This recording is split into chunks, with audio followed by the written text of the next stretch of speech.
Hi, and welcome to an instructional video by the Mendes Company.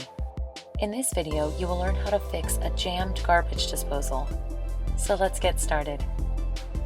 The most common items that jam a garbage disposal are coffee grounds, peels,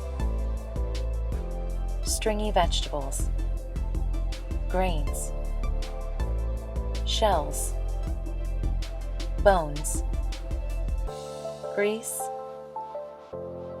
and non-food items, including coins, glass, silverware, screws, and nails.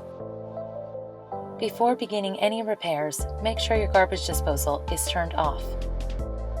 First, try pressing the reset button, located on the bottom of the garbage disposal.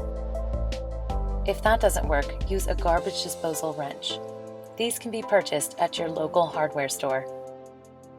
Insert the wrench in the bottom of the garbage disposal in the center. Move the wrench back and forth. Then remove the wrench and try running your garbage disposal again.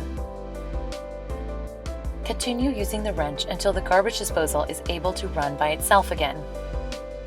If you are still having problems with your garbage disposal, go to the online portal and put in a maintenance request. We hope you found this video helpful, and check out our other videos for more helpful tips.